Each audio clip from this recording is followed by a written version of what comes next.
Business optimization. It's crucial for your success in adding annuities to have your business optimized. So I'm going to go over a couple of important pieces of the puzzle, but a lot of this will come down to one-on-one conversations.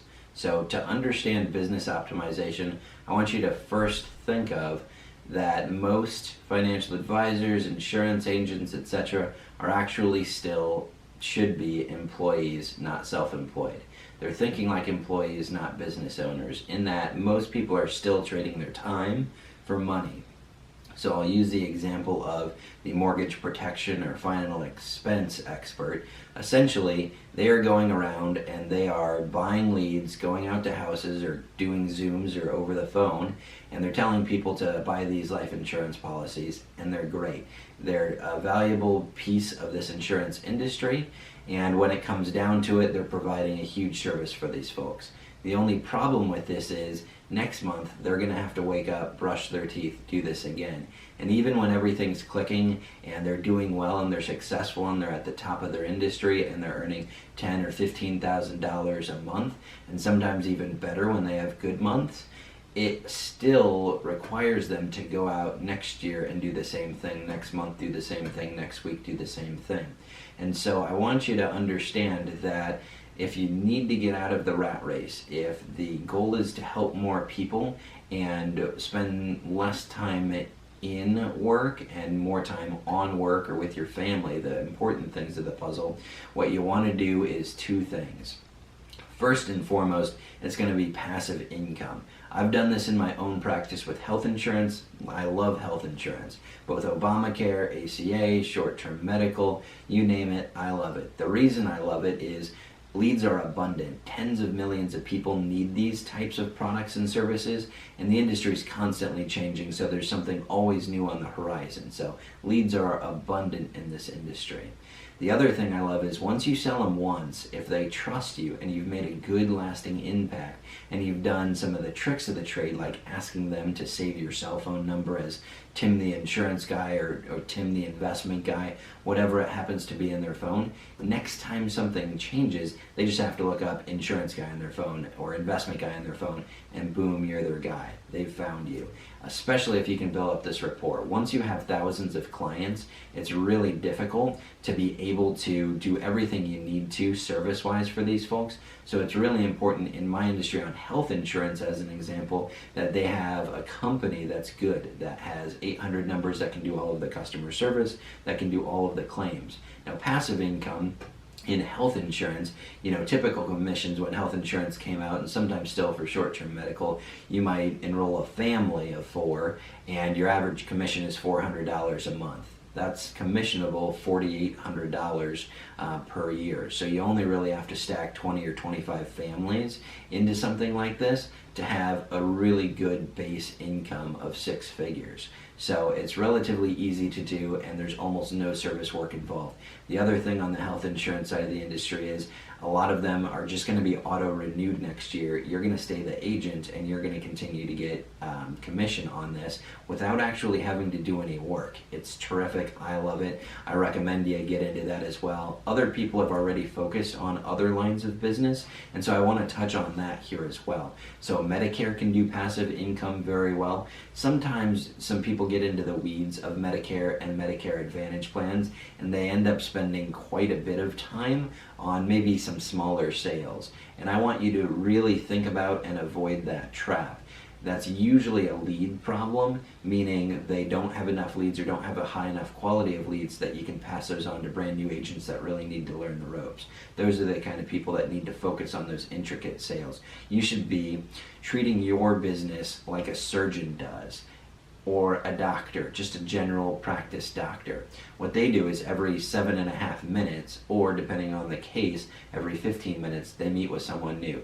They're not checking people in, they are not, getting their vitals. They have office staff and nurses to do all of the things that they don't want to spend their time doing, because what they spend their time doing is so much more valuable. It's actually providing those consultations. That's what you have to do in your business, is to be so efficient. Every 15 minutes something's scheduled out, or if you have to block off hour-long meetings, block off hour-long meetings in your calendar for those. But truncate everything else down to the minute so that you're really being efficient. Back to passive income here. So passive income for Medicare folks, again, can be great. The downside of Medicare is on Medicare supplements, as an example, they may only pay for 6 or so years depending on company and state and that sort of stuff. On the Medicare Advantage, the side of that isn't so great can be persistency. You may have to go out and resell these clients next year, or another agent might come in. That market is a little bit saturated with insurance agents, and so sometimes it's tough to retain your book of business and continue to grow it. And so there's some saturation there. But if your local market doesn't have those problems, Medicare can be a great option for passive income. Property and casualty can also be a great area of recurring income. Here, of course, the pro is once you sign someone up for home and auto insurance, as an example, you're going to have them as a client until they switch. And so it's real important, if you're providing great customer service, good communication, that hopefully you're independent and your rates aren't going to be determined by your company. You're able to switch companies and that sort of stuff and be the best thing for the client. Maybe you are in a captive situation and you're not able to do all of that. The company could raise rates if there's a big storm in the area or something, and so you have some limiting factors. But with property and casualty, the biggest side I see that doesn't allow people to do really terrific in that industry is just simply the retention rates and then the customer service. So there is a pretty high saturation of P&C agents as well, and so you're constantly competing for the biggest and brightest and next shiniest new rate that comes out for folks, and that can be good if you're in that position to be able to provide that, not so good if you're not in that position. But then there's a lot of service work with property and casualty. With health insurance, I might not have to call someone for 5 years, but I'll keep getting the renewals for 5 years. On property and casualty, there are typically more details involved. When people change cars, which happens, when people move and change houses, that happens, when beneficiaries change, or when there's a claim, and there's more claims in the P&C industry than in a lot of the other industries like life insurance, as an example. Speaking of life insurance, I like life insurance, but the renewals aren't so great, even on IUL products where they're paying big monthly premiums sometimes. There's a big upfront commissionable payout, but there's very little, even in some of the more complex life insurance cases like variable universal life, which I've sold quite a bit of in my time.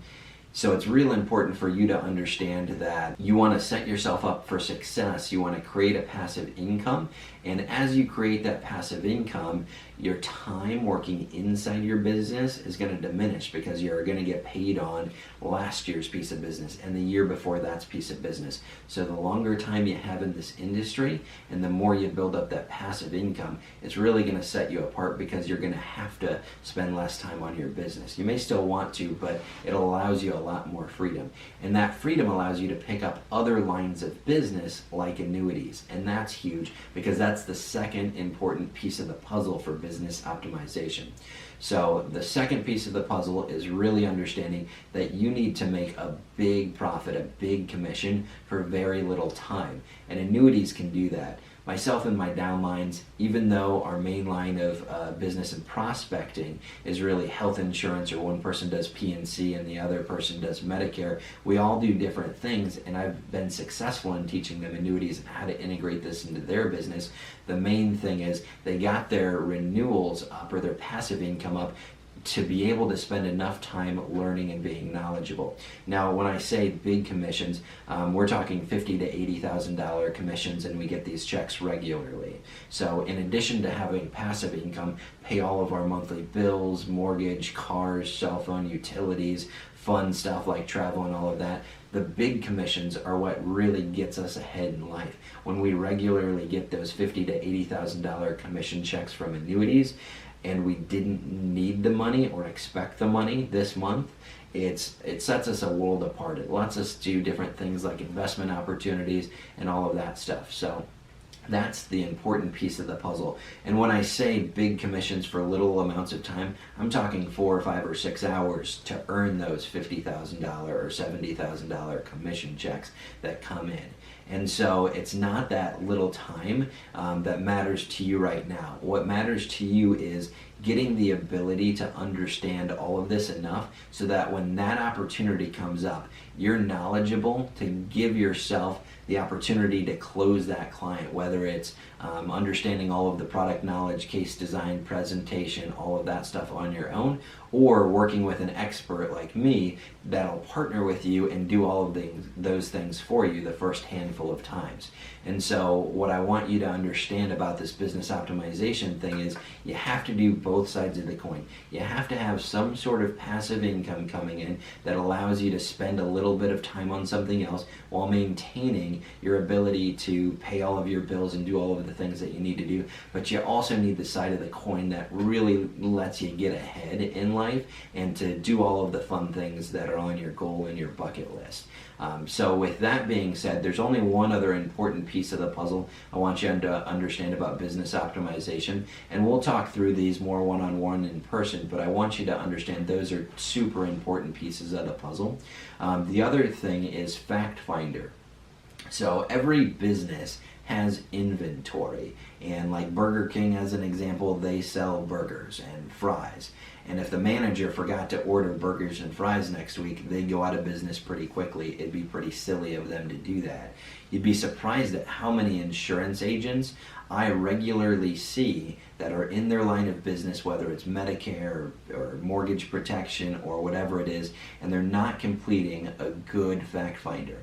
Most companies just don't have the training to be able to tell people how to complete a fact finder and all of the pieces in a fact finder. We need this to be able to suitably and compliantly recommend annuities for our clients. So it'll be absolutely crucial, but it also helps us sell more things like long-term care insurance as an example, and these other add-on sales because we've discovered the needs of these clients through that fact finding. So in fact finding, we're going to, and that'll be the next video here coming up shortly, you're going to understand how to get all of the income and all of the expenses to be able to create a cash flow statement.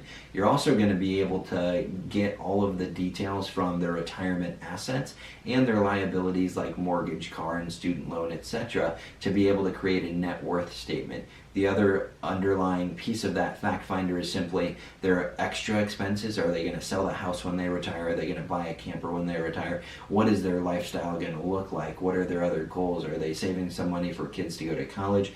You know, you need all of those pieces of the puzzle of information to be able to put a good retirement plan in action and to be able to present an annuity inside of that retirement plan. So it's very rarely appropriate to put 100% of someone's money into an annuity, and it's more likely that we need to pair it up with something else in addition to that so that they have the liquidity and everything they need. I know we're diving in deeper on some of these issues here now in this business optimization class, but I want you to really understand that your inventory here is all about leads and fact finders. You need a constant flow of people into your office or over your phone calls, and you also need to complete those full fact finders. Without full fact finders, you have no inventory. You're the Burger King that doesn't have burgers. It's being silly. All of these people will give you this information if you present yourself as the professional that's there to help them with Medicare, that's the professional there to help them with life insurance or PNC. They'll tell you all of these details. Of course, they may, at the beginning have some initial hesitations. Oh, why do you need that information?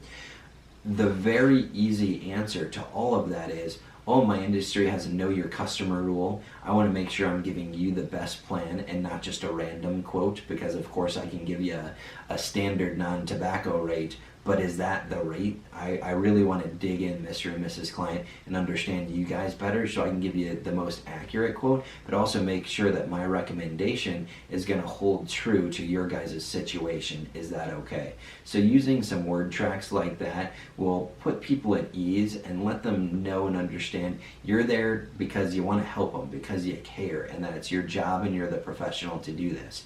So please think about these business optimization important pieces of the puzzle, because you're really going to want to make sure that you've lined yourself up with some sort of passive income, no matter what industry that ends up being for you. And you're going to want to understand that you've needed time to create something that gets you out of this rat race and gets you growing, not a little bit, but by leaps and bounds, to be able to pay off the mortgage, go on extra vacations, buy that car you've always wanted. And the way to do that is through annuities. Annuities are, by far and large, for anyone that has a life license or a life and health license, the easiest way to make big money in this industry real quickly. So with that being said, I'll look forward to seeing you at the top, and I definitely want you to understand these fact finders, so that's the next video coming up. Thanks for watching.